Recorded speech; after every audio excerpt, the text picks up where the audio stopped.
लोगों को काफी परेशानी हुई, तो ऐसे में किस तरह से सर व्यवस्था? देखिए, पूरा समाज परेशानी के दौर में से गुजर रहा है।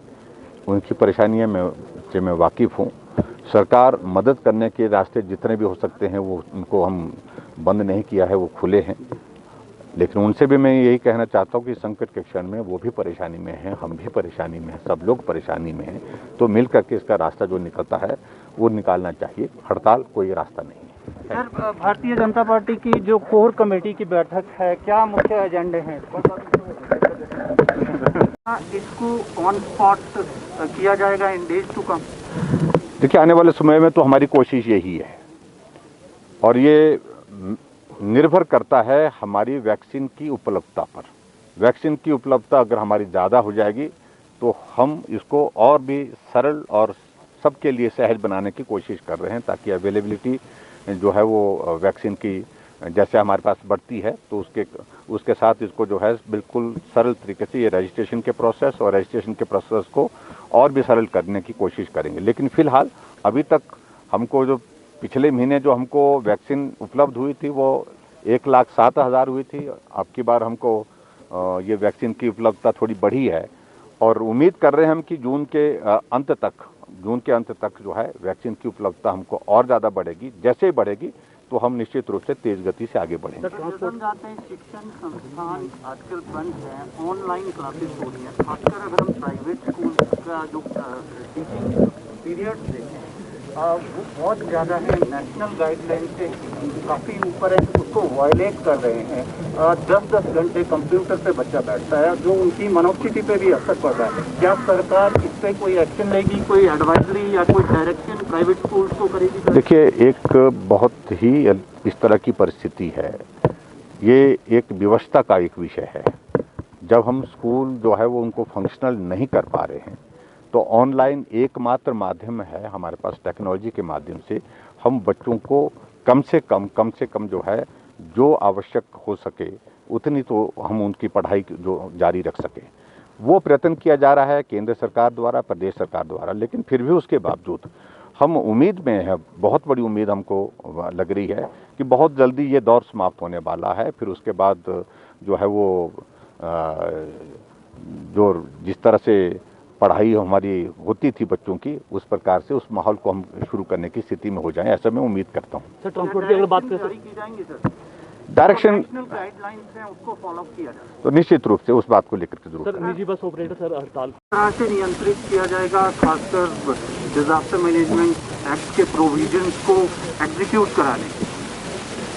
देखिए, एक तो हमको मान के चलना पड़ेगा कि कोविड का ये दौर अब पूरे देश में थमता जा रहा है और हिमाचल प्रदेश में भी मामलों में काफ़ी तेज़ी से गिरावट भी आई है। एक्टिव केस हमारा जो 40,000 से पार चला गया था वो 4,000 की रेंज में आ गया है। लेकिन फिर भी इसका अभिप्राय ये नहीं है कि हमको सावधानियां बरतने से जो है उसमें लापरवाही करनी चाहिए। हमको सावधानियां आज भी बरतनी होंगी और ये भी हमको मान के चलना पड़ेगा कि बहुत लंबे समय तक चीज़ों को बंद रखा नहीं जा सकता है। और हिमाचल प्रदेश एक टूरिज्म की दृष्टि से एक बहुत महत्वपूर्ण एक डेस्टिनेशन है। लोग बड़ी संख्या में यहाँ पर आते हैं।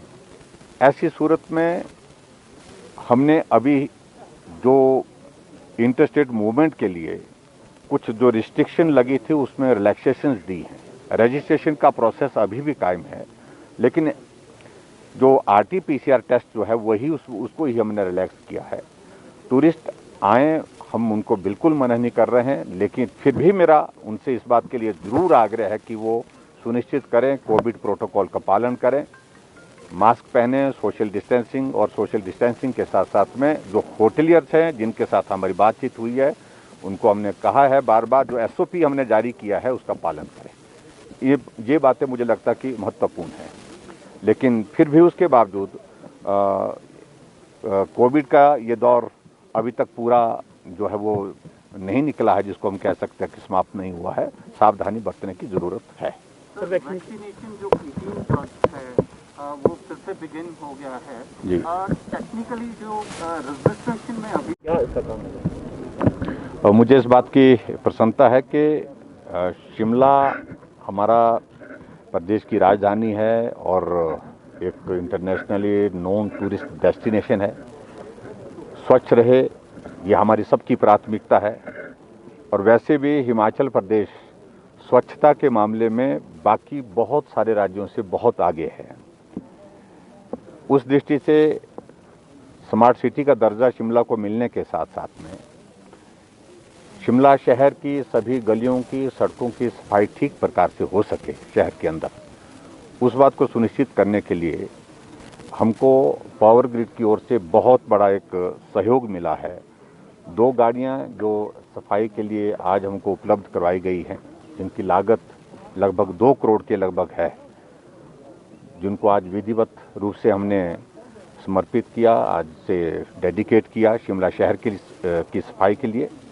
और उसी प्रकार से 2 गाड़ियाँ पहले भी हमको उपलब्ध करा दी हैं और मैं इनका धन्यवाद करना चाहता हूं। और जो हमारी बात हुई है, बात के अनुसार ये भी है कि आने वाले समय में 2 और गाड़ियों का भी अरेंजमेंट कर रहे हैं। और एक बहुत बड़ा एक सफाई की दृष्टि से, वैसे मैनुअली सफाई करने का काम यथावत चलता ही रहता, लेकिन अब टेक्नोलॉजी आगे आकर के इस तरह से अपना कंट्रीब्यूशन उस तरह से सफाई के मामले में दे, उस बात को सुनिश्चित करने के लिए इन दोनों गाड़ियों की एक बहुत बड़ी मदद हमको हिमाचल प्रदेश में यहाँ पर शिमला में मिलेगी। मैं एक बार फिर से पावर ग्रिड के सभी अधिकारियों का हृदय से धन्यवाद करता हूँ और इस सहयोग के लिए। और आगे भी आने वाले समय में भी जहाँ भी हमको सहयोग की आवश्यकता मिले तो मैं उम्मीद करता हूँ कि वो सहयोग भी हमको कामयाब रहेगा। सर, इसके अतिरिक्त जो कोविड की स्थिति है, hello check hello hello check hello hello check hello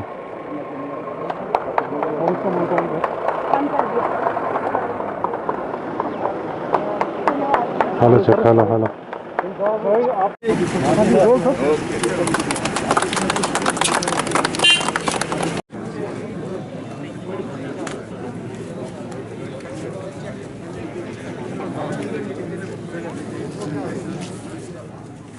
है